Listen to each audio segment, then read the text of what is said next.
sejam muito bem-vindos ao AD Food. Eu sou a Tati Levada, sua host, e hoje nós vamos mergulhar no mundo das empresas inovadoras. O tema do episódio de hoje é Innovation, como tirar a inovação do papel. Então, para explicar, caso você ainda não tenha ouvido, você sabe que minha mãe não curte termos em inglês na palavra. Então, para ela não ficar brava comigo, eu vou explicar que a gente fez um trocadilho no nome com as palavras inovação e também ligado, tá bom? Para apresentar o episódio de hoje, Gustavo Assis. E para a gente já entrar nesse clima de empresas inovadoras, Gu, me fala, por favor, uma empresa ou uma inovação que você fica feliz assim todos os dias porque aquela inovação de fato saiu do papel.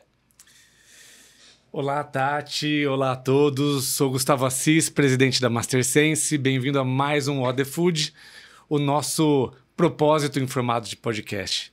E por que o nosso propósito? Porque se queremos dar acesso a alimentos e bebidas saudáveis e saborosos, temos que levar muita informação e conteúdo de qualidade. Tenho certeza que o episódio de hoje vai ser especialíssimo, porque a nossa convidada combina muito com o AD Food. Muitíssimo.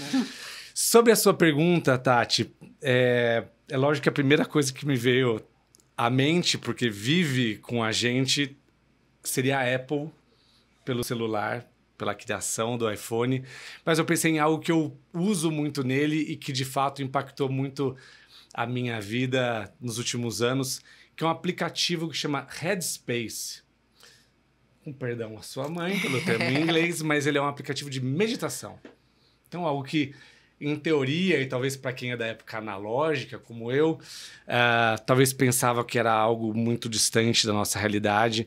E esse aplicativo é super de fácil uso, ele tem os guias para você aprender a meditar. E, de fato, ele traz um impacto muito positivo. Essa é a minha inspiração para o dia de hoje, vamos dizer assim. E a sua? A minha, Gu, com certeza foi inovação. Alexa, que é assistente virtual da Amazon. A Alexa, ela me ajuda demais. Nossa, coisas que vocês nem podem sequer pensar, mas até o lembrete perguntando se eu dei comida para as minhas cachorrinhas, ela me lembra, ela é maravilhosa.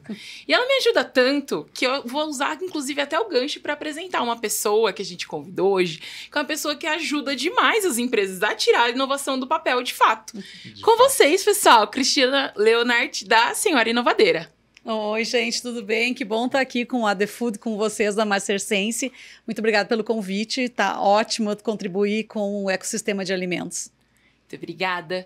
E você, Cris, qual que é a inovação que você fica muito feliz todo dia que realmente saiu do papel?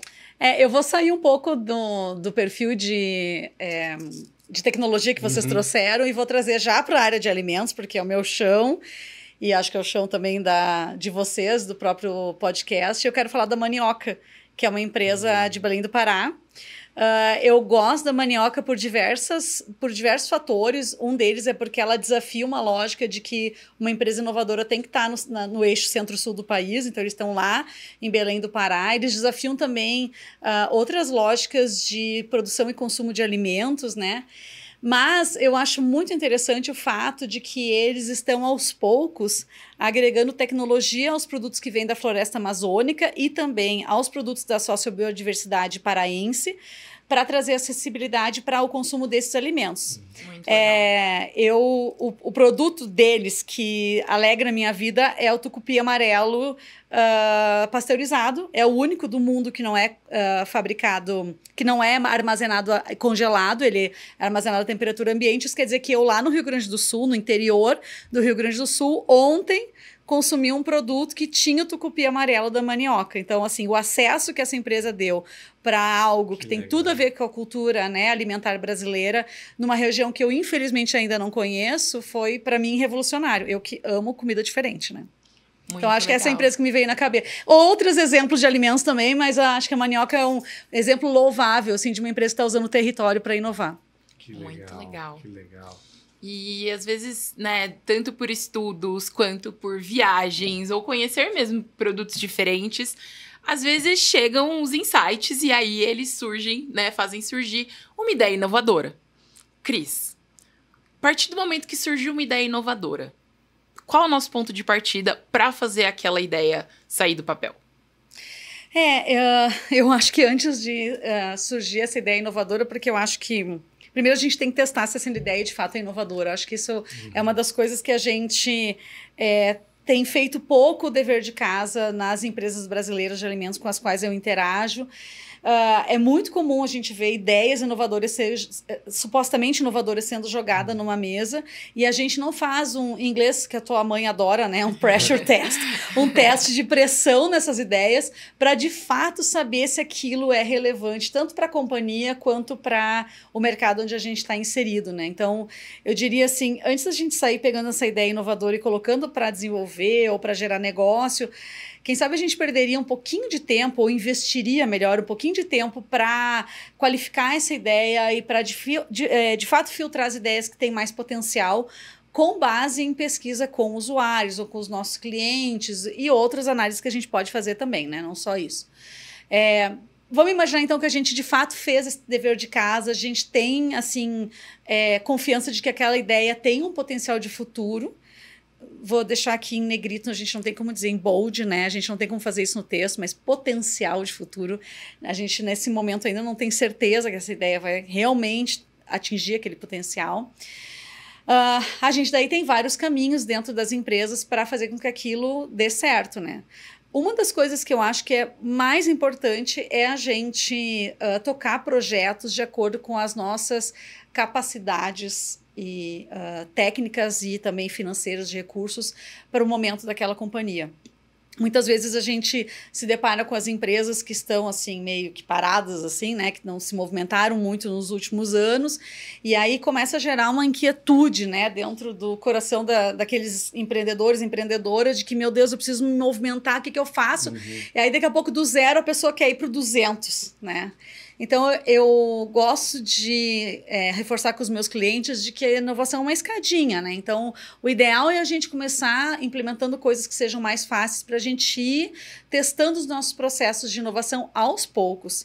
E não se sentir ansioso ou ansiosa por não estar fazendo aquela inovação hoje da capa de revista que está aparecendo em todos os jornais e que, poxa, parece que a gente está ficando para trás e essa empresa está indo super bem, né? E como é que a gente está ficando para trás? Cada empresa tem seu tempo. Você estar para trás hoje não significa que amanhã você esteja para trás, né?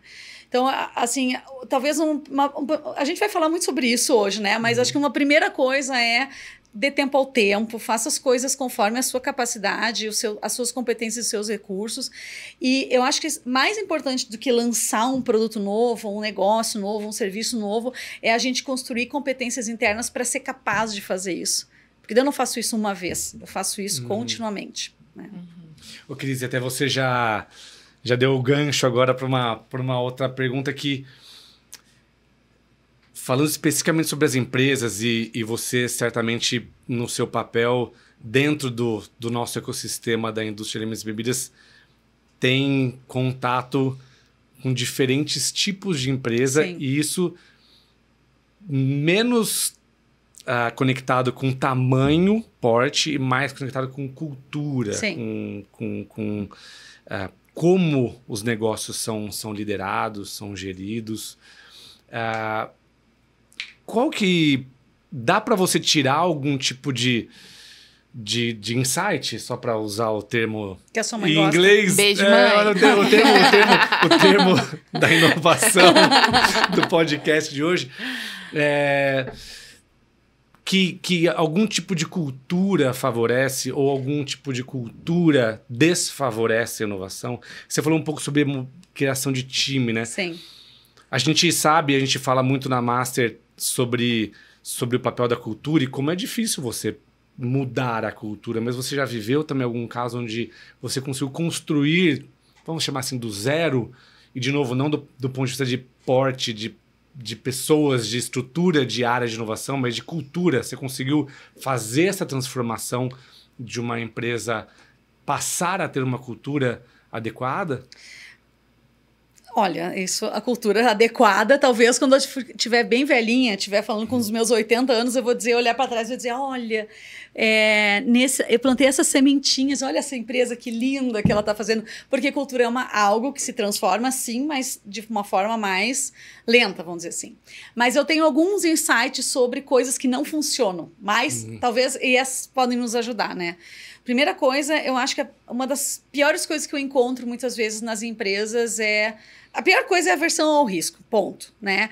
Se a gente quer inovar, a gente tem que construir alguma competência de tomar risco, de tomada de risco e de entender como eu tomo risco, qual é o nível de risco com o qual eu me sinto seguro, como é que eu posso aumentar um pouquinho a minha exposição ao risco. Então, isso não é algo tão banal. Acho que seria mais o estar confortável com o risco. Sim. E não achar que ele não existe. É. E aí, é um risco pequeno, tô confortável. Um risco muito alto, tô confortável também. Vai depender daí de cada maturidade de cada empresa. A gente pode pegar alguns exemplos, assim, a gente estava falando antes de startups, assim, de modo geral, as startups, especialmente de cunho tecnológico, estão mais abertas ao risco, elas tomam mais risco, afinal de contas, inclusive, a gente está falando antes de empresas grandes aí que levaram 13 anos, a Amazon levou, o Fernando estava dizendo 13 anos para gerar lucro, então pensa o nível de abertura ao risco que uma empresa tem para estar 13 anos no prejuízo e continuar acreditando naquele sonho. Agora, quem está nos escutando faz aquele pensamento.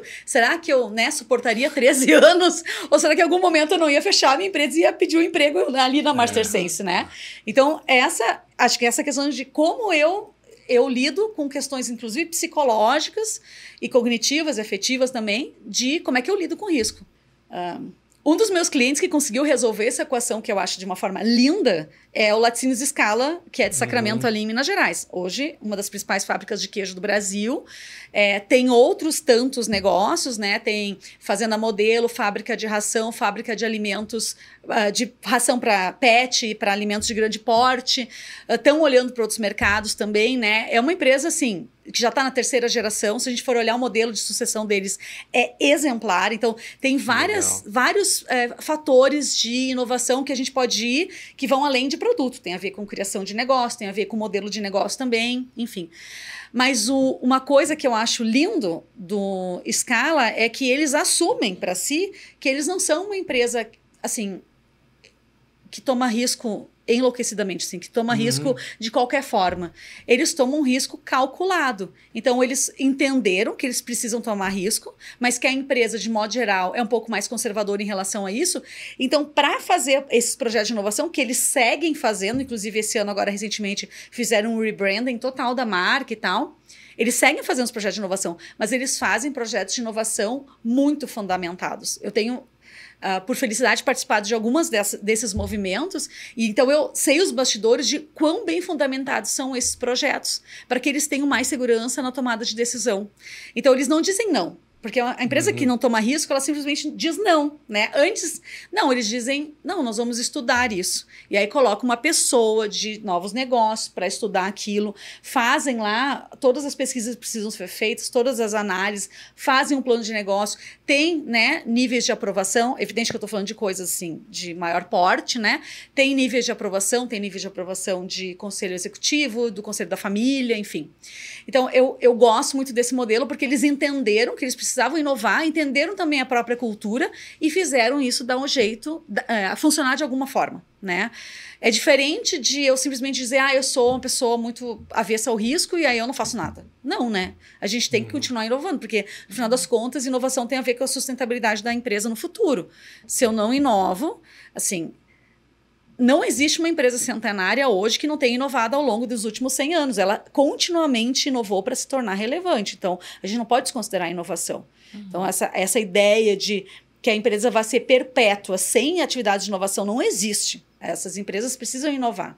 E não dá sempre para você estar caminhando atrás daquele que inovou, né? A sua inovação é copiar uma inovação, não. Você também tem que ter as próprias, né? Não só fazer a cópia daquilo que está chegando no mercado. Eu acho perigoso, né, esse jogo de cópia. Não é impossível. Exato. A gente pode copiar bem feito, a gente pode copiar mais rápido, a gente pode olhar os defeitos desse primeiro que lançou e a gente melhora aquilo e daí lança um produto mais redondo no mercado. Mas se a gente só faz isso, a gente está sempre na retaguarda, né, do mercado. Então, eu acho que a gente tem que equilibrar um pouco. A segunda coisa que eu acho que não dá certo, né, falando sobre cultura de inovação, é uma pessoalidade. Então, ou personalidade, vamos dizer assim. Ter aquela pessoa da empresa, que aquela pessoa é responsável por toda a inovação da empresa. Eu tenho alguns clientes aí no mercado que é dessa pessoa que vem as ideias da empresa, essa pessoa que é responsável por todos os projetos da empresa. Não existe uma distribuição, né?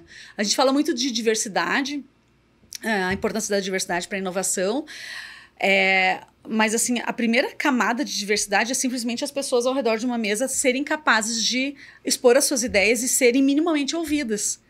Alguns contextos corporativos nos quais eu estou inserida, as pessoas até podem falar. Não existe uma insegurança interna que impeça que a pessoa fale. Mas isso não quer dizer que ela vai ser ouvida. Ela falou, ok, mas a ideia que a fulaninha lhe deu nunca vai ser perseguida. Nunca vai ter apoio de ninguém. Porque não foi... Por causa do até podem falar. Até podem falar, mas... Porque certamente você viveu ambientes onde nem se pode podia falar. Nem podia falar. Então, tem ambiente já... Então, isso já é uma coisa meio ultrapassada, de não poder falar, né? Mas tem essa pessoalidade que eu ainda vejo, assim. Tem alguém na empresa encarna a figura da pessoa que dá as ideias, que sabe o que tem que ser falado, e só as ideias daquela pessoa são levadas adiante. Essa pessoa, geralmente, é o empreendedor. Né? Porque ele ou ela, né, no início da empresa, de fato, foi quem deu as melhores ideias iniciais, enfim, e acaba colocando assim uma capa de o guru da empresa para todo o sucesso da empresa no futuro e desconsidera que outras perspectivas internas também podem ser tão relevantes quanto as dele ou dela, né?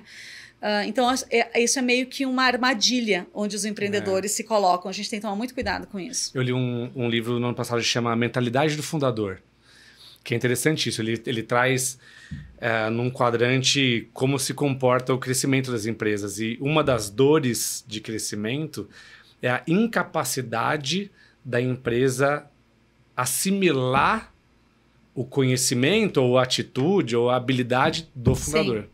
Porque senão fica muito na cabeça dele. A empresa vai crescer e chega uma hora que a própria empresa é incapaz de executar qualquer coisa. Por melhor que seja, até o próprio processo de ideação, né? De ideação. Eu mesmo, o próprio... Estava conversando com um colega meu que é empreendedor também uns meses atrás. Ele falou assim, eu já não sou mais a pessoa de inovação dessa empresa. Não dá, eu não vivo mais o mundo do consumidor da nossa empresa. Então, você trazer elementos... Então, se você não cria de novo, o ambiente ou a cultura de inovação para que isso depois se perpetue, era um dos caminhos da derrocada. A empresa cresce, depois ela perde o espaço, porque simplesmente eles não conseguem continuar tendo essa consistência, vamos dizer assim, né? E eu acho que uma terceira coisa que eu queria falar aqui é sobre a importância da guarda do conhecimento. No final das contas, quando a gente fala de gestão da inovação, a gente está falando de gestão de conhecimento, ponto. Tudo que há de pesquisa acadêmica a respeito de gestão da inovação, olha para a gestão da inovação sob a perspectiva da gestão do conhecimento. Basicamente, eu sou uma empresa, ou sou uma entidade, eu sou um organismo, eu tenho um conhecimento externo que eu quero capturar, trazer para a minha empresa, trabalhar ele e aí lançar ofertas para o mercado, que sejam de serviços, negócios ou produtos, ou então, eu, empresa, quero gerar esse conhecimento internamente. É sempre uma questão de gestão de conhecimento, ponto, né? E o que eu vejo no Brasil, né, a minha realidade ali com as áreas de P&D e inovação das empresas, ou até trabalhando especificamente com startups, é que essa perspectiva não está na cara da pessoa, não está na testa da pessoa, ela não percebe isso. Qual as consequências que eu percebo? As startups, por exemplo, contratam consultores ou consultoras para desenvolver seus produtos. E aí, o que recebem dessas consultorias, muitas vezes, é uma receita, uma embalagem, um modo de fazer, ponto, que é um nível muito baixo de conhecimento, porque aquela consultora gerou muito conhecimento durante os testes daquele produto que poderiam ajudar a empresa a resolver problemas futuros naquela linha de produção, a desenvolver outros produtos. Aquele conhecimento ficou todo para a consultoria e não foi capturado de alguma forma por aquela empresa. Isso não é para desconsiderar consultorias que desenvolvem produtos, é só que a startup tem que pensar como é que eu capturo mais conhecimento de lá, né? E aí, quando a gente está falando de empresas maiores, que já têm suas áreas de P&D, né, que já têm suas áreas técnicas um pouco maior de aplicação também, que é muito comum na área de ingredientes, muitas vezes as empresas estão reinventando a roda, porque o time de P&D todo troca. Assim, às vezes eu vou para uma empresa e aí a pessoa mais velha de casa que está naquela empresa tem 2 anos no máximo, né? Não tem ninguém assim, né, que tem um horizonte um pouquinho maior de 5, 10 anos na empresa. E aí a gente trata a área de P&D como se fosse, tanto faz a rotatividade, e não se preocupa com a guarda de conhecimento. A guarda de conhecimento não é só a retenção das pessoas, é também. Mas como é que eu pego aquilo que a pessoa aprendeu num projeto, faço ela registrar aquilo de alguma forma e também faço ela compartilhar aquele conhecimento com outras pessoas que estejam dentro ou fora das áreas de inovação. Então, muitos dos meus clientes, quando eu chego, eu faço uma das coisas com as quais a gente trabalha na Mambu é projetos de gestão da inovação. Quando a gente começa a fazer a gente faz inicialmente um diagnóstico de boas práticas de desenvolvimento de produtos, em algumas situações. Quando eu vou olhar como é que é a guarda de conhecimento gerados nos projetos de desenvolvimento de produtos, simplesmente não há nada. Nada. As histórias que eu escuto é assim, fulana saiu, era coordenadora de P&D, e nós não temos registro de nenhum projeto. Deu pau agora num produto X que está no mercado e a gente não sabe como esse produto foi desenvolvido, a gente não sabe se a formulação que está hoje em produção é a que foi aprovada, a gente não sabe como que percalços aquele projeto passou na área de P&D. Então, não há... infelizmente, nas lideranças, não há uma preocupação com a guarda dessa informação na empresa. E se você for pensar, as áreas técnicas de inovação e de P&D são áreas que a empresa pagou para estudar alguma coisa. Então, esse conhecimento, evidente, é da pessoa, mas também é da empresa. Só que a empresa não tem, assim, nem todo mundo está, principalmente nas lideranças, alta gestão, não tem muito essa perspectiva de que aquele conhecimento é super valioso e que ele simplesmente está sendo jogado, não é que jogado fora, mas ele não está sendo guardado, está se perdendo, né? Então, acho que essas 3 coisas, eu acho que são algumas coisas para as quais a gente pode olhar. Faz sentido. E tem até... Eu estava te escutando agora e a Master fez foi tese de uma pesquisa de mestrado em que falava sobre impacto da cultura na transformação digital. Transformação digital é uma forma de inovação também, né? Sim. E o que a gente viu de uma das coisas de maior valor assim é exatamente o fato de ter um ambiente seguro. Sim. E o ambiente seguro, de alguma forma, ele impacta nos 3 pontos que você falou, né? Porque ele fala sobre risco, ele fala sobre ser ouvido, Sim. ser escutado, e fala sobre gestão de conhecimento também, porque muitas vezes ele se perde porque as pessoas também não querem compartilhar. Eu já tive casos assim também, né? Eu durante 7 anos da minha trajetória profissional como empreendedora, fui professora.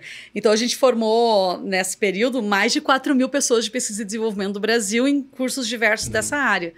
Eu já escutei todas as histórias que tu pode imaginar, inclusive de empresas em que, eu não me lembro mais qual era a categoria, vamos dizer que a categoria era bolo. E aí a menina estava começando a desenvolver um bolo, ela nunca tinha desenvolvido bolo na vida, mas a colega da equipe de P&D já tinha. E aí a colega não compartilhava os projetos com essa moça nova. E aí a moça foi conversar com a chefe, disse, olha, eu precisava ter acesso aos projetos, para não começar do zero, vamos combinar, né? Para eu conhecer, porque eu não conheço dessa categoria, enfim. E aí a chefe falou, ela é assim mesmo, vai fazer teus testes.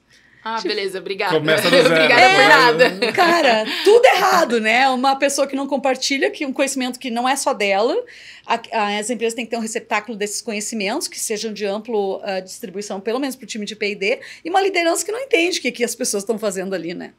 Então, assim, a questão de segurança também acontece dentro da equipe. Né? Não é só a segurança, eu, P&D, posso falar com o marketing pode falar com a alta gestão pode falar com a produção, todo mundo se sente seguro para expor as suas opiniões, mesmo que sejam contrárias. Não, dentro da equipe, às vezes, também acontece essa situação, né? E quando a gente fala muito dessa insegurança, principalmente quando a gente fala ou de pessoas que não são da área de inovação, área de marketing, P&D, às vezes tem muita a dificuldade de falar a ideia. E às vezes não é nem por conta da abertura. Às vezes é porque a pessoa fala assim, nossa, isso aqui, não, tô viajando. Então, Cris, você que, né, tem totalmente essa experiência, como que a gente diferencia uma ideia com potencial inovador do que uma ideia, digamos assim, inusitada? O que Mas a ideia inusitada não teria potencial inovador, na tua visão? Eu falei inusitada para ser politicamente correto, mas assim, uma ideia que não... Descabida. Obrigada, é isso. Descabida. Uma ideia descabida. Para mim, assim, eu gosto, nos meus projetos com os clientes, eu uso um filtro de 4 pontos, né? Então, a ideia boa, para mim, ela tá muito alinhada à estratégia da empresa. Aí já começamos com um problema, né? As empresas que não têm... não tem definição da estratégia, daí a gente já começa aí. Mas vamos lá, vamos imaginar que eu tenha uma definição de estratégia boa. Então, eu tenho uma ideia bastante alinhada à estratégia da empresa, uma ideia que é muito importante para a persona daquela empresa, pode ser a persona B2B, como é o caso da Master, pode ser uma persona B2C, né, um usuário final, como é o caso dos clientes da Master. E assim, quando ela é muito alinhada à persona, a frase que eu gosto de dizer é o seguinte... tem alguém hoje que não dorme porque o teu produto não está no mundo. Isso é uma ideia muito alinhada. Eu não durmo porque eu preciso aquele tucupi amarelo da Manioca. Eu não consigo dormir. Evidente que isso não acontecia, né? Se não é isso, então é uma ideia atrativa. Desejada já é não dormir. Né? Eu não durmo, eu tenho uma dor, é muito difícil, não consigo resolver. A minha vida é pior sem esse problema. A gente estava falando antes sobre o Booking, né? Como é que eu fazia reserva quando eu vim morar aqui em São Paulo há 20 e poucos anos atrás, eu ligava de hotel para saber disponibilidade e valores, né? Então, assim, era uma pesquisa gigantesca que tu fazia. Ainda bem que tinha e-mail, ainda fazia por e-mail, porque teve uma época que tinha que fazer por telefone. Eu tenho uma amiga que fez viagem para a China há 40 anos atrás, ela fazia isso via fax. Nossa, né? Para tu ter uma ideia, né? Então, assim, se a gente for olhar para plataformas como Booking, Trivago, Hotels.com que a gente estava falando, elas de fato resolveram uma dor existente para quem viaja, né?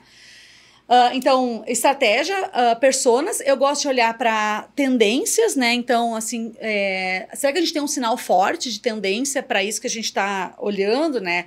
E, claro, sem chutômetros, né? Então, com base em dados, né? E aí, o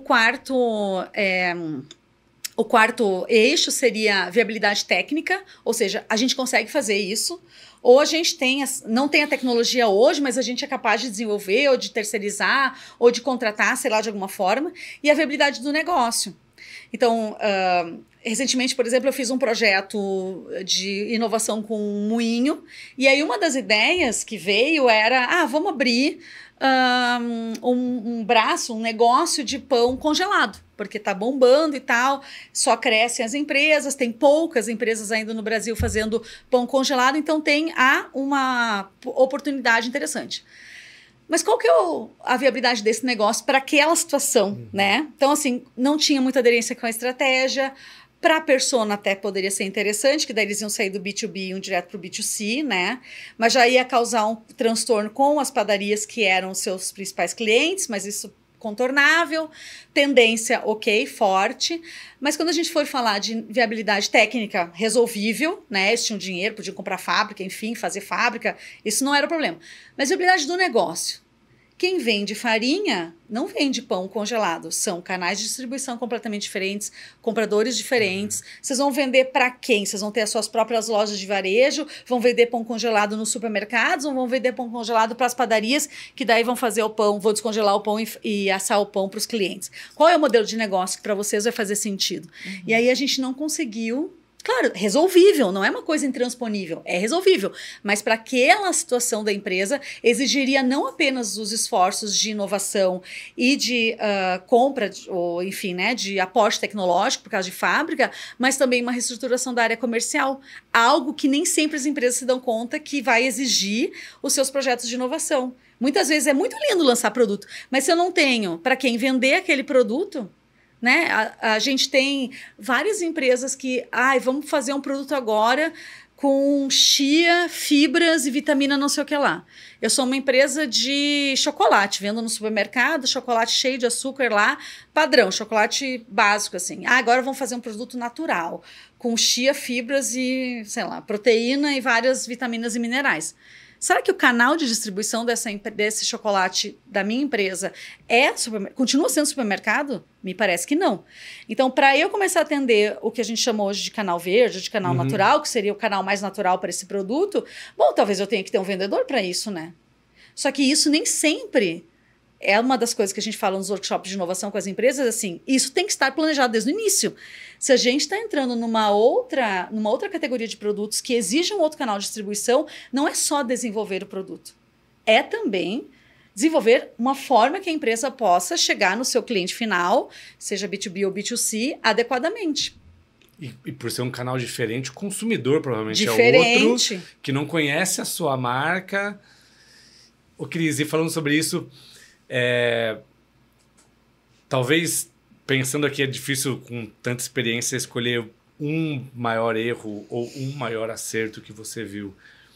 Mas você falou muito sobre essa decisão e aí eu tô vestindo um pouco do chapéu, né? Porque... Tu tá assim, estou me vendo.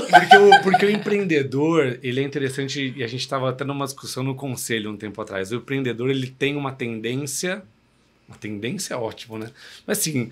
A palavra é ótima. Vou ser gentil comigo. Tem uma orientação. Tem uma orientação, ótimo, obrigado. Uma orientação a querer empreender, fazer negócio. E às vezes é isso, você vê você tem uma atração por algo que está surgindo, mas que ele começa a deslocar daquilo que você é capaz de fazer. Sim. E a estratégia a gente aprende, e lá na Master a gente fala bastante sobre o tudo não terás, né? Mas muitas vezes você pega e fala assim, tudo não terás. Mas eu quero ir para lá. Tá, mas tá alguém lá, tá tudo bem, deixa lá.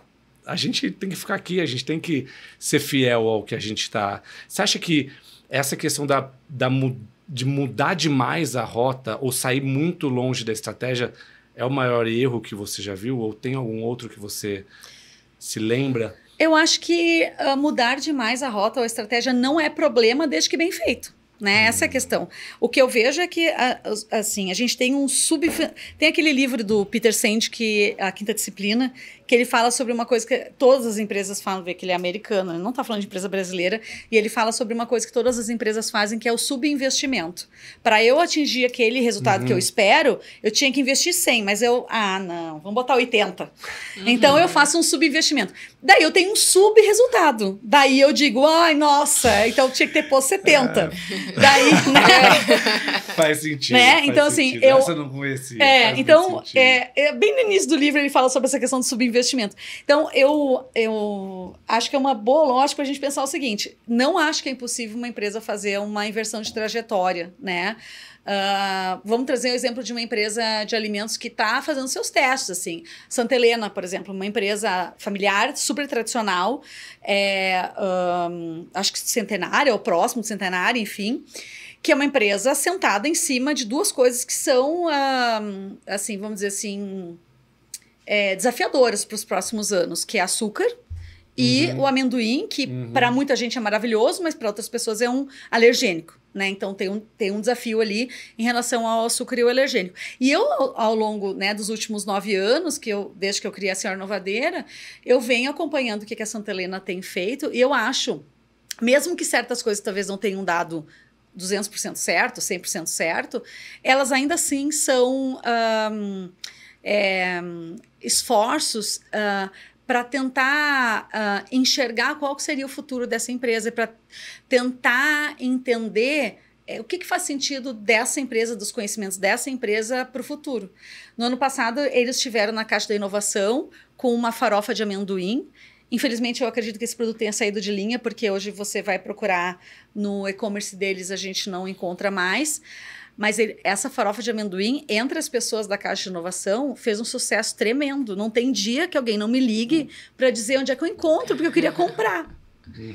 Então, às vezes, não é que o produto é ruim, por exemplo, ou que a trajetória é ruim, tem outras coisas da execução, você sabe, desafios que é fazer os produtos vingarem, né? Tem outras coisas da execução que entram, às vezes, até não tá na mão da empresa, tá no timing. Então, eu acho que não tem... eu acho que esse não pode ser considerado um erro, Santa Helena, né? Eu acho que na verdade, eu acho um belo acerto. Eu acho que eles estão testando várias coisas. Eles lançaram a linha, há mais tempo atrás, lançaram a linha Cuida Bem. Eles lançam vários outros formatos aí de paçoquita e testam coisas diferentes. Eu gosto que eles estão se movimentando. Então, eu acho que eles tentam. É muito pior em empresas que não fazem nenhum movimento. Estou vendo que o consumo de refrigerantes no mundo está caindo, inclusive no Brasil, e sou uma empresa de refrigerantes e não faço absolutamente nada. Aí a gente pode ver, por exemplo, tem uma empresa lá de Lajeado que eu acho que é louvável, eu quase falei ela no início, quando perguntou as empresas mais inovadoras. Ela não entra no ranking das empresas mais inovadoras do Brasil e tal, que é a Fruc, né, que é lá de Lajeado. Essa é uma empresa centenária também, que já está na sua segunda geração, se eu não me engano, terceira geração, e que até pouco tempo atrás era só uma empresa de refrigerantes, com todos os desafios que as empresas de bebidas carbonatadas doces estão enfrentando. Hoje ela é uma empresa de bebidas carbonatadas doces, de suco, de água saborizada, de cerveja. Expandiu muito o mercado deles, exatamente. Né? Trocou de liderança, agora é uma presidente mulher, então, né? Maravilhosa, né? A Aline. E isso fez oxigenar também um pouco os processos da empresa. Então, continuam no mercado de bebidas, então não é tão longe da estratégia, mas estão, né, como diz o Fernando e adora falar, tateando novos futuros. Né? Então, eu acho que é um bom exemplo também.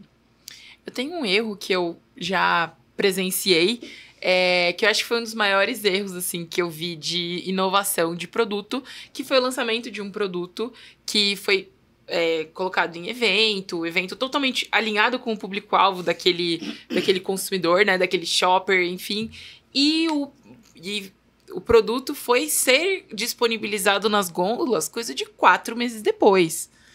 Quando a gente fala hoje de você fazer um lançamento de um produto, a pessoa prova num evento. E aí, com o tanto de informação que a gente tem hoje, 4 meses, a pessoa esquece. E assim, e quanto que não é um investimento para você colocar um produto num evento? Quanto que não é?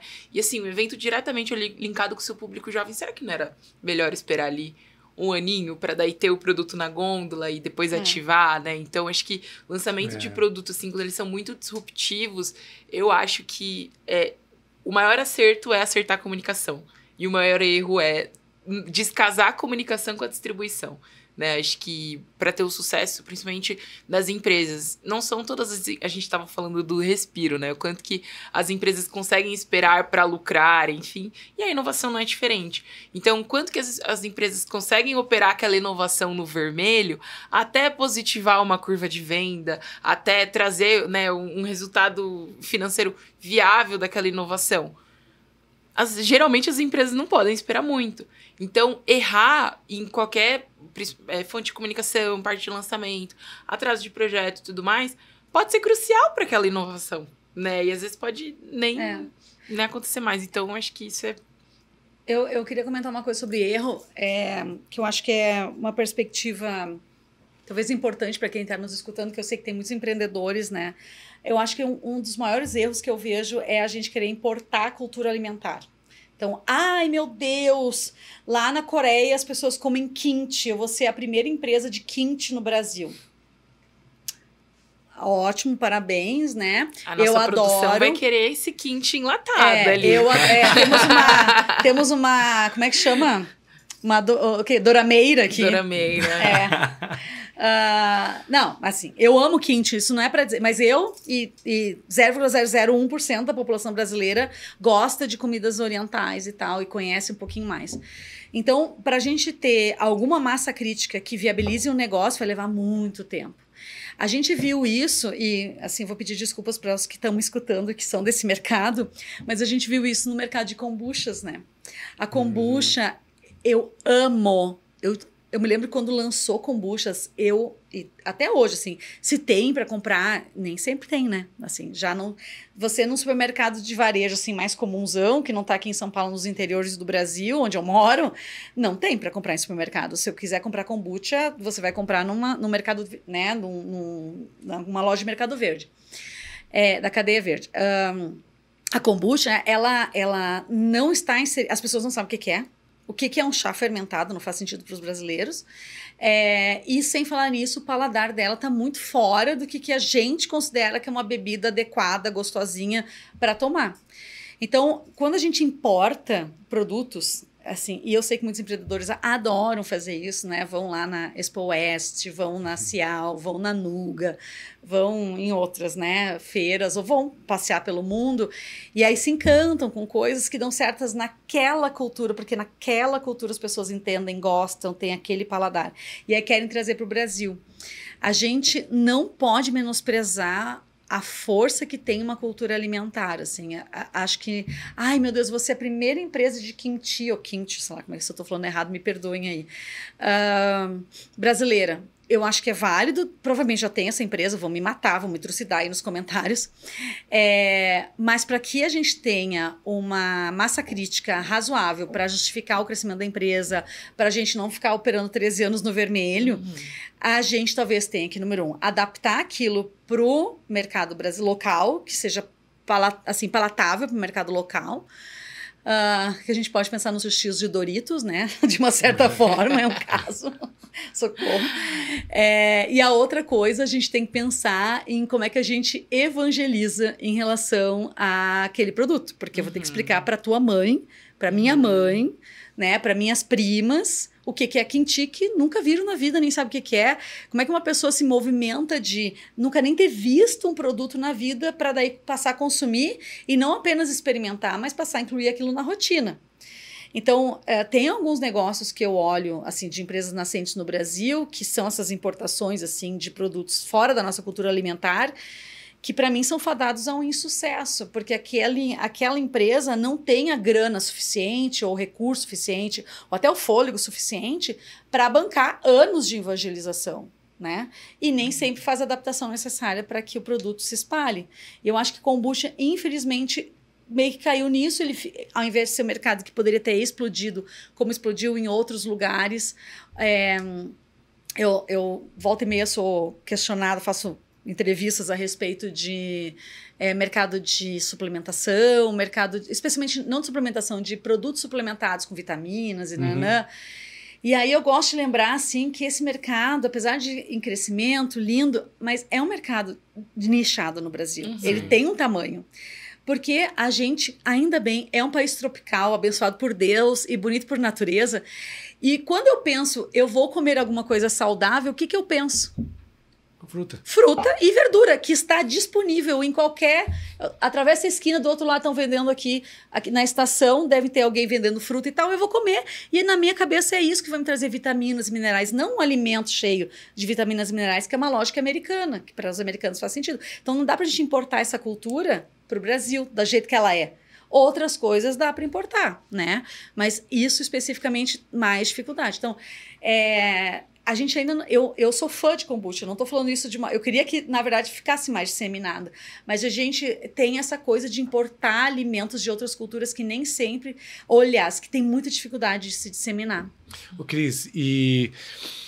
Eu estava pensando aqui, você comentou sobre inovação, e eu sei que a sua experiência ela é muito dentro da indústria de alimentos, ou da indústria de ingredientes. Sim. E você citou algumas vezes aqui sobre canal. Acho que ficou claro aqui a questão da execução, que ela é crucial, independente se você desvia um pouco da estratégia, mas adorei o subinvestimento, porque faz total sentido. É uma opinião minha mesmo, assim, mas eu tenho a impressão de que os nossos canais, inclusive o canal verde que você falou, ele foi um canal há 5, 6 anos atrás, era um, hoje é outro. Já perdeu um pouco de força, já descentralizou. E o varejo, eu tenho a impressão de que o nosso varejo está parado mais ou menos no final da década de 90, começo de 2000. Como você vê a inovação do canal, do varejo, como isso impacta também na indústria, também às vezes de você ver como uma limitação. Você falou sobre produtos tão de base, você falou de moinho, de bolo, de pão, de biscoito, e você não... Como você quebra essa bolha de um modelo que também é super centralizado, tem muito varejo forte, regional, mas a tendência deles também é de se consolidar, de serem grandes para ter o poder, porque assim, mais ou menos, eu entendo que funciona o varejo. E às vezes acaba colocando uma limitação para a indústria também, né? Muita viagem? Não é viagem. Muito inusitada? Muito inusitada. Assim, toda vez que eu faço um projeto, um workshop de inovação com as empresas, indústrias de alimentos, um dos projetos que eu faço bastante, que é para definição de portfólio de inovação, de lançamentos de produtos normalmente, para os próximos, sei lá, 3, 4, 5, até 5 anos, eu gosto de trazer a alta gestão, tem que estar, porque a gente vai falar sobre estratégia, que tenha as pessoas de P&D, inovação, marketing, evidente, e eu sempre peço para que tenha pessoas de vendas junto. Porque a gente tem que fazer tem que construir uma estratégia ali de portfólio de produto de um longo prazo, que é o que eu tento também, né? Porque, na verdade, nem sempre conseguimos, mas de longo prazo, que vendas se comprometa também, né? E aí eu pergunto, antes de vendas poder falar, eu digo, e aqui, né? Pergunto que eu já sei qual é a resposta.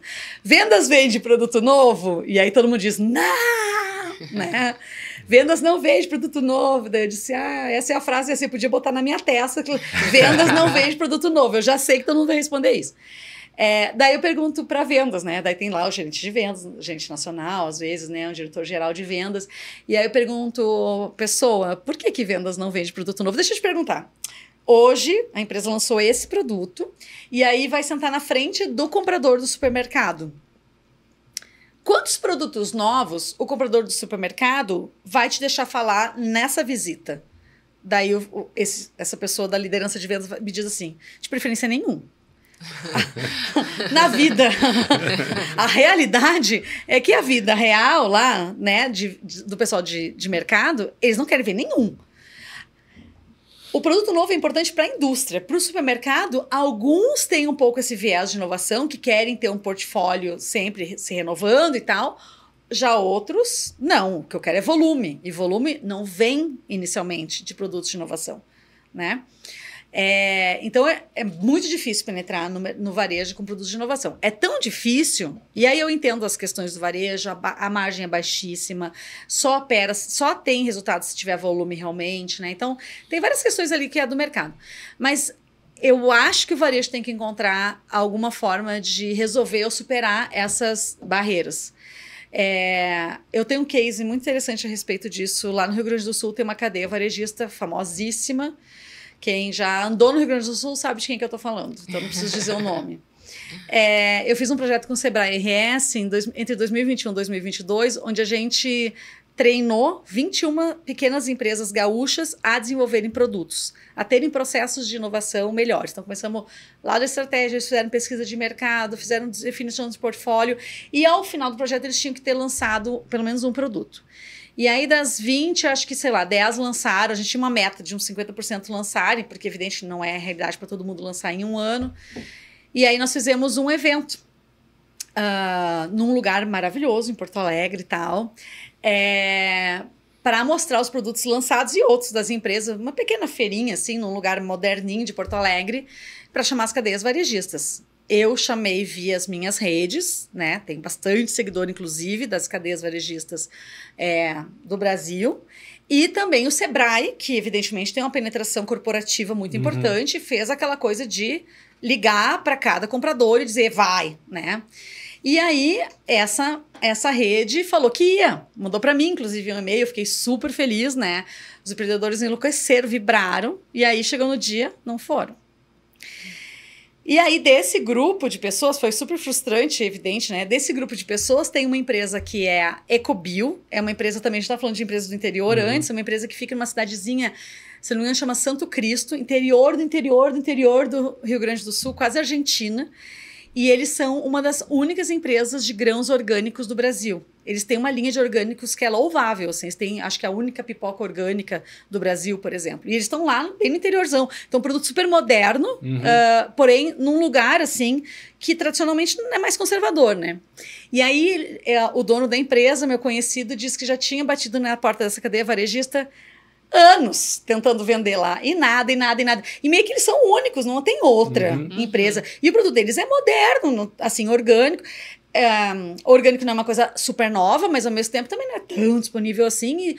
E principalmente nas capitais tem muita demanda por produtos orgânicos. E eles não conseguiam entrar. E aí eles conseguiram entrar, e daí conseguiram, assim, tipo, uma visibilidade muito boa no Casa Santa Luzia, aqui em São Paulo. Que aconteceu, em determinado momento, o comprador dessa casa varejista lá do Rio Grande do Sul veio a São Paulo para se inspirar. Chegou no Casa Santa Luzia, viu aquela gôndola de cima a baixo, chegou no Rio Grande do Sul, chamou, daí eles conseguiram entrar por causa disso. Não era tão mais fácil só ter ouvido, não precisava nem ter pagado a passagem até São Paulo. Mas precisava daquela validação. Exato. Está no Casa Santa Luzia, está no San Marché, está no Pão de Açúcar, é uma validação que às vezes outras cadeias varejistas de outras regiões precisam para apostar naquele produto. Uma coisa é verdade, a indústria de alimentos lança produto demais. Tem gente que lança 18 produtos, às vezes numa APAS eles se programam para lançar 10, 15, 20 produtos. Não há cadeia varejista que dê conta de absorver aquela montanha de produtos, porque eles não estão falando com uma indústria, estão falando com 100, 200, 300. Imagina se todo mundo lança 10 produtos. Uma coisa que o pessoal de trade fala muito, que é quase vendas não vende produto novo, o trade fala, a gôndola não é elástica. A gôndola não é elástica. Então ela tem o mesmo tamanho para operar os produtos de grande volume, os produtos que já são que eram inovação ano passado, né? Então é muito difícil essa negociação de como trazer as inovações ali para a gôndola, né, de fato. E aí eu só queria complementar que tem isso, da gôndola não ser elástica, e a segunda coisa, qual é a condição que a empresa tem para, de fato, fazer um lançamento adequado, que não seja um subinvestimento, para que o consumidor saiba daqueles 10 produtos que ela está lançando quando chegar no varejo. Porque o supermercado vai dizer assim para ti, tá, meu amor, que lindo, adorei teu novo produto. Qual é a campanha de marketing? Qual é a campanha de lançamento que tu tá fazendo? E muitas vezes não tô fazendo nenhuma. Eu lancei 10 produtos, não tô fazendo nenhum esforço para gerar consciência ou awareness, né, do meu produto com o consumidor final. Daí, a única coisa que a empresa está esperando é que, ao colocar na gôndola, o consumidor vai olhar e vai pegar. Isso não existe, ninguém faz isso.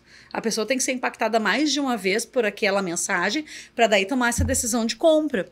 E muitas vezes, então, a execução do lançamento é muito ruim. Não só a execução do trade, essa coisa que tu contou, assim, de 4 meses depois, a execução da produção, nesse caso, né? 4 meses depois é que tá pronto. Isso é, assim, é um caso horrível, né? Realmente. Mas tem a execução do lançamento também. Nem sempre são bons lançamentos. E aqui eu não tô falando só de empresa, startup, que não tem recursos. Eu acho que essas são... A gente passa pano para todas essas aí, mas a gente está falando, às vezes, de empresa média, que faz as coisas muito, Eu tive um caso, falando de insucessos, eu lembrei agora, isso faz muito tempo, muito antes da Alexa existir, do Headspace, provavelmente da Manioca. Não sei quantos anos tem a Manioca. Quantos anos tem a Manioca? Eu... Menos de 10, eu acho. Então não existia. Faz bastante tempo. E era uma das maiores indústrias de biscoito do mundo. Sem citar assim. Nomes. E a ideia era lançar um wafer salgado. Tá. Era... Hoje algo que até já existe, mas na época era extremamente inovador. Sim. O produto era excelente, a marca era super forte, tinha distribuição, mas foi zero... Vendas. Foi zero comunicado. Zero comunicado. Então, quando você comprava um wafer, você esperava o quê? Pro salgado. Sim. Então, o resultado foi o oposto. Foi um fracasso, assim, de devolução, porque o consumidor não entendeu e, pelo contrário, começou a reclamar. Já tirar o produto, falou assim, erramos, só que assim, de novo, você falou dos pilares, né?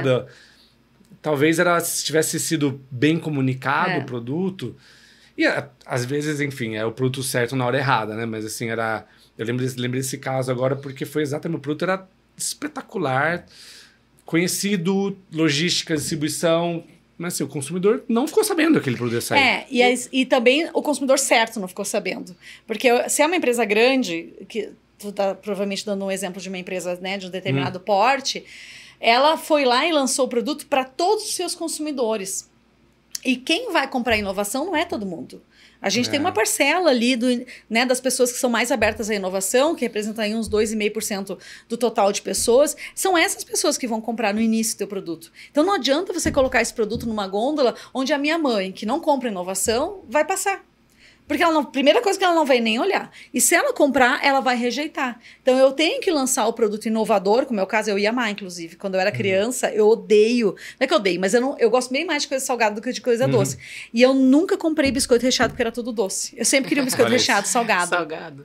Então, tem pessoas que queriam isso, eu sei que eu sou uma delas. E certamente eu não tô sozinha. Mas esse produto tinha que ter sido lançado e comunicado para as pessoas corretas. E aí aquela coisa de trazer a sua inovação no momento certo que o consumidor está preparado para receber aquele produto que você está lançando, né? E aí, como ele vai estar preparado?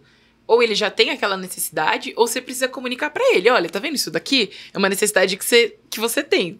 Você cria aquela necessidade, né, no consumidor. E aí, como fazer isso chegar nele? Acho que a hora que você deu exemplo, na hora veio na cabeça aqui, miojo doce, gente.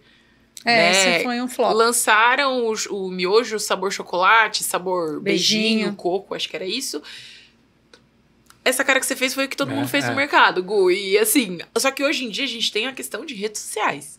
Então a pessoa não faz só essa cara no mercado. Ela chega, ela posta no LinkedIn, ela posta... E virou uma grandíssima piada. Só que vamos pensando, né, pelo lado do desenvolvimento, quantas coisas diferentes será que a empresa não teve que desenvolver para fazer um produto doce?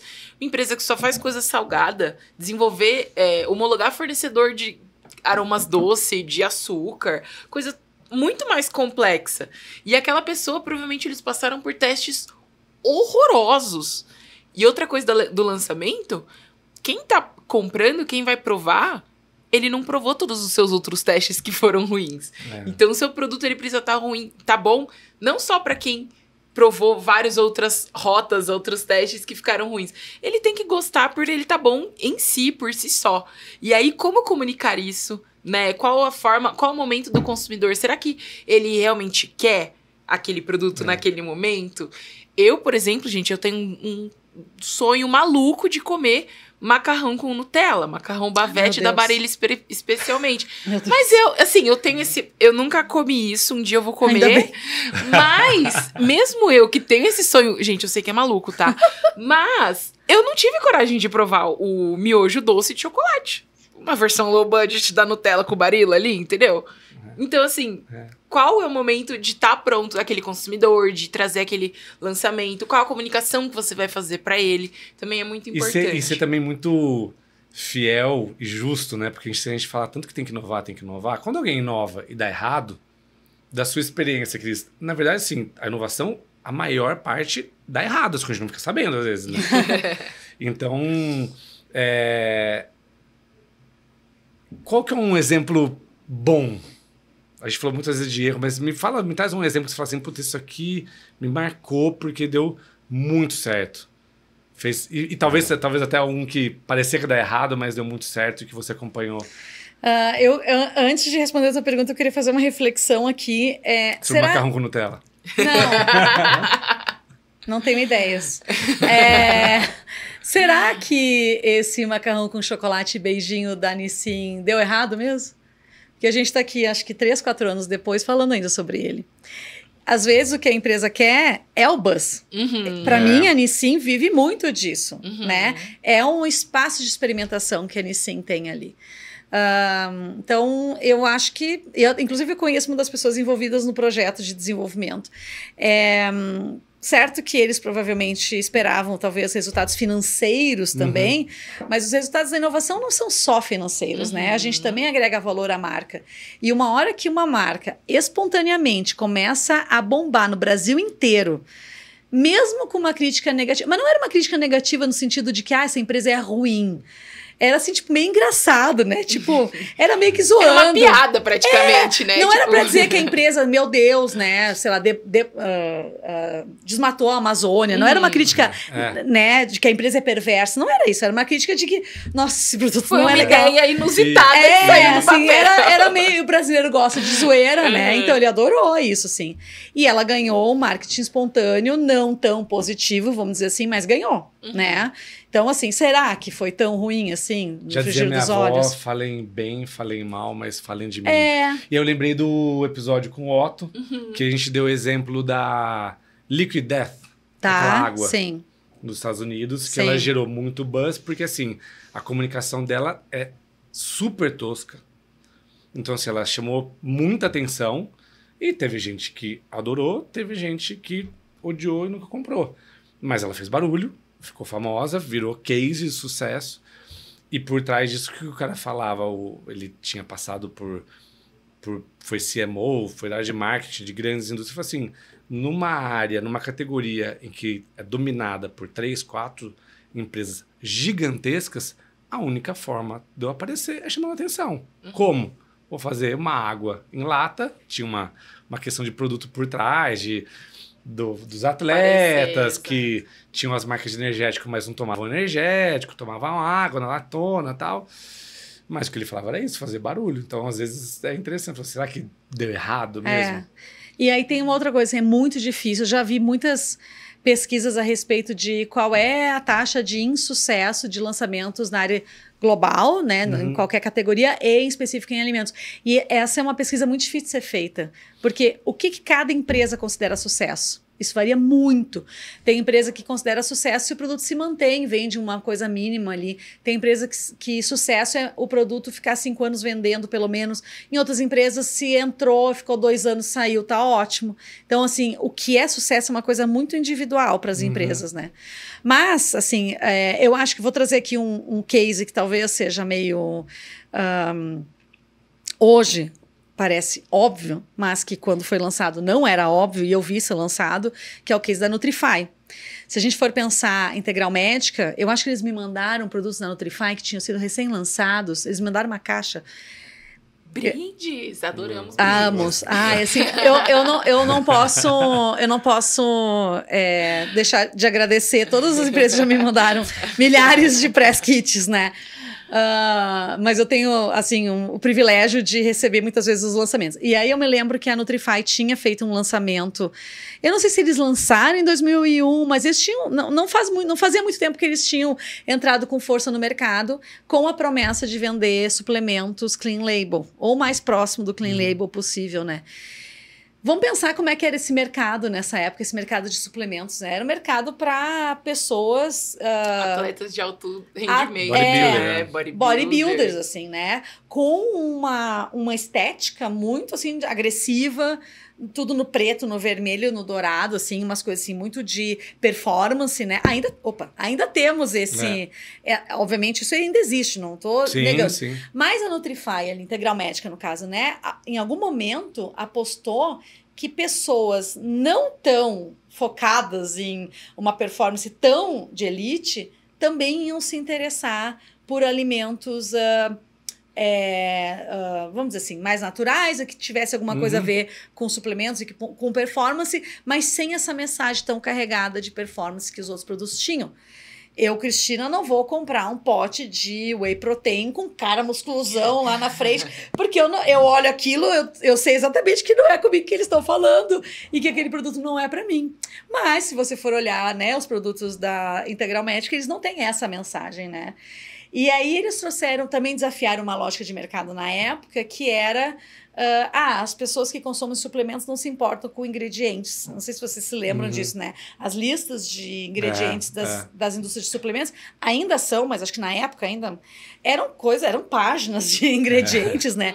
Porque supostamente essa pessoa estava, né, pouco se importando se era clean label ou não era clean label. E a Nutrify começou a dizer, não, quem sabe a gente, né, atende um mercado que está invisível, que existe, mas está invisível. Então, eu vou discordar de ti rapidamente. Eu não acho que a gente gera o mercado ou a necessidade. Eu acho que a gente traz consciência para a pessoa de algo que talvez ela não tenha percebido antes. E eu acho que tinha muita gente que não tinha consciência que, né, gostaria de tomar uma proteína, mas que não se identifica com esse universo de academia, enfim, né, que não está identificado com esse universo, né, que está identificado com outros modelos. Então, eu acho que Pro bem ou pro mal, tem outras marcas que também daí aconteceram nesse mercado, dá pra gente citar, mas como eu vi nascer a Nutrify, eu recebi, eu me lembro, né, desse primeiro press kit que eles me mandaram com um monte de produtos, e eu tenho a felicidade também de conhecer muita gente lá do P&D, do marketing. Eu acho que é um bom exemplo de um sucesso, assim. Que legal, que legal. E, gente, acho que esse foi o episódio de hoje. Espero que vocês tenham gostado. Se quiser conhecer um pouquinho mais sobre a Master Sense, sobre a Senhora Inovadeira, dá uma olhadinha nas nossas redes sociais. Os links estão aqui na descrição dos vídeos. E, Cris, muitíssimo obrigada por aceitar o nosso convite para participar aqui hoje. Eu que agradeço o convite. Nossa, que bom esse papo, né? E que bom a gente poder falar sobre um tema que nos movimenta muito, assim. Se eu puder, né, passar dessa para melhor, tendo a certeza que eu contribuí para o mercado, para que o mercado brasileiro de alimentos seja mais inovador, eu certamente terei feito o meu dever de casa e a minha missão cumprida. E para cumprir essa missão, qual seria o único conselho que você daria de inovação estratégica para quem tá ouvindo e está querendo inovar também? Eu acho que defina onde você quer chegar. Assim, é muito importante a gente... Tem um ditado que fala que para quem não tem objetivo, qualquer vento é ruim ou é contrário, né? Algo do gênero. Depois vocês me ajudam aí a saber exatamente qual é o ditado. Mas é basicamente isso, assim. É bom a gente ter flexibilidade, saber surfar algumas tendências que talvez não estejam tão visíveis na nossa frente, mas é bom também a gente ter alguns objetivos de longo prazo. Tem coisas que a gente só constrói no longo prazo. Eu não construo uma casa amanhã. Então, se eu não começo a planejar a construção dessa casa hoje, guardar dinheiro, fazer um projeto, contratar uma arquiteta, um arquiteto, contratar uma equipe de construção. Se eu não começo isso, fazer as primeiras coisas, fazer a fundação, a casa não vai estar construída daqui a 2 anos. Então, tem projetos que são de longo prazo. E são esses os projetos, normalmente, mais significativos para a empresa. Porque esses que são rápidos de fazer, todo mundo faz, qualquer um faz. Qualquer produtinho que em 30 dias está pronto, todo mundo sabe fazer. Então, normalmente não gera muita diferenciação para a empresa. Então, assim, vamos ser um pouco mais ousados nas nossas estratégias de inovação para que a gente possa ter um mercado brasileiro no futuro mais exportador também, mais relevante, não só no Brasil, mas para o mundo. Com certeza. A frase que eu uso é: para quem não sabe onde quer chegar, qualquer caminho serve. Muito bem. Cris, muito obrigado também. Acho que, para mim, falei que combinaria muito com a The Food. Acho que você também traduz a forma como você fala sobre as coisas. É muito o que a gente quer para o nosso podcast. E tenha certeza que o seu papel você está fazendo para a gente obrigada. É super importante, porque o que a gente quer e acredita muito na Master Sense é sobre esse ecossistema, e você é de fato uma referência na nossa indústria. Saiba que se é isso que te toca, tá fazendo muito bem, e que você também conte com a gente nessa jornada, assim como a gente conta, e tanta gente também já conhece. Quem não conhece, procure a Cris também. Sim, por favor. E eu lembrei de uma coisa muito interessante para encerrar, porque você falou sobre o poder das redes e dos seus seguidores. E eu queria também te parabenizar pelo que você fez durante a crise do Rio Grande do Sul. Ah, sim. Você, sim, como gaúcha, que dá pra perceber já de cara, para quem conhece ou estava nos seus grupos, você usou desse seu poder, vou chamar dessa forma, sim, dessa sua capacidade para fazer algo de impacto e super do bem. Então, isso transcende a nossa indústria, né? Então, sim, que você siga essa jornada e conte com a gente. Muito obrigado pelo seu tempo e pela dedicação à nossa indústria também. Muito obrigada, eu que agradeço. Muito obrigada, Cris. Obrigada, Guru. Obrigado, e obrigada a você que ouviu a gente até agora. Vai lá agora provar um novo produto, porque vai que seu novo queridinho tá só uma mordida de distância. Até a próxima.